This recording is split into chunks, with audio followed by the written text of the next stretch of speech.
राम नाम की लूट पड़ी है। आदरणीय नंद कुमार कवि जी बैठल बन बिहारी कवि जी जिकर आशीर्वाद हर कलाकार के बराबर रहे निकले बनी हमेशा आशीर्वाद मिले रही कलम से बहुत कुछ भी हमरो गावल बन और ये उपेक्षा चल के आगे आशीर्वाद मिले खुद मैं रहियो का सबके स्वागत। राम नाम की लूट पड़ी है, लूट सके तो लूट,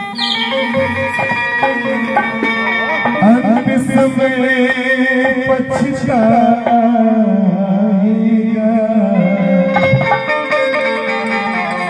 कब जब बन जाए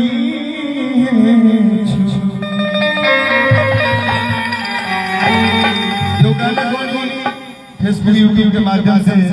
जेकर के 22 लोग आशीर्वाद दे रहे तमाम कलाकार भी के गोल और बार मिल जाई का मिल जाई धन दौलत महल अटारी छकड़ा सब मिल जाई, लेकिन ये सरकार एगो चीज खोज रही है दोबारा बड़ बैठल बार ध्यान बार मिल जाए और धन दौलतिया दोबारा का माई बाबू की सूरतिया दोबारा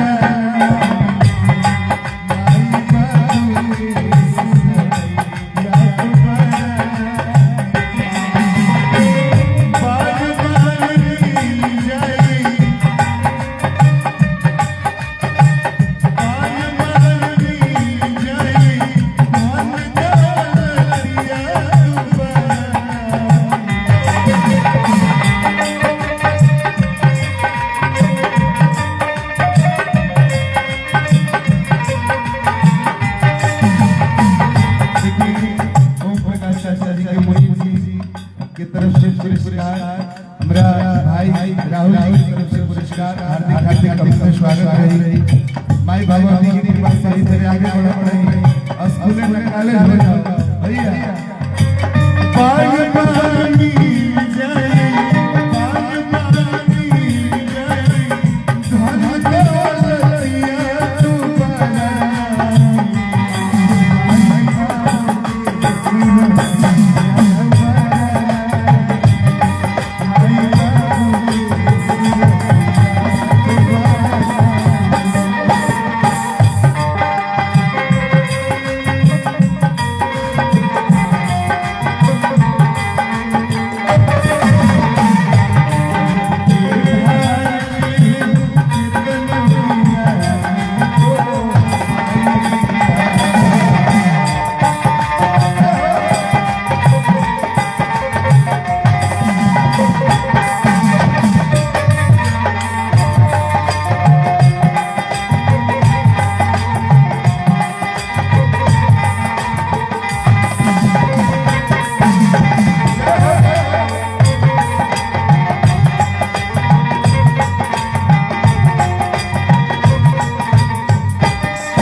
नहीं बात दुख बा ऐसे कहला समाज से ये बात बुझ कि माई बाप नारे कितना दर्द होला जब कम से कम सोझा बाल हम लोग के मान सम्मान आदर ये कोई होई नहीं कर भैया माई छवना है बाबू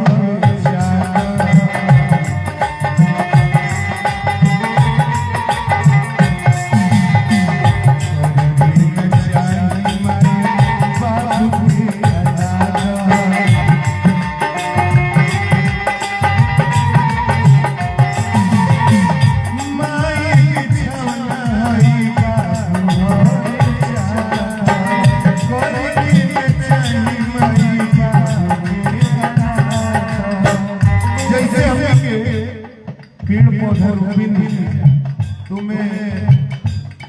पानी दे दीजिए जल्दी जल्दी बढ़ो। उससे ही महतारी 9 महीना अपने पेट में। हमारा भाई आशी की तरफ से बहुत बहुत अच्छा कलाकार म्यूजिक डायरेक्टर भाई खुशी पुरस्कार हार्दिक स्वागत है। दूध भावनिया के चली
सरकार कहे भाई मजबूर हो गई है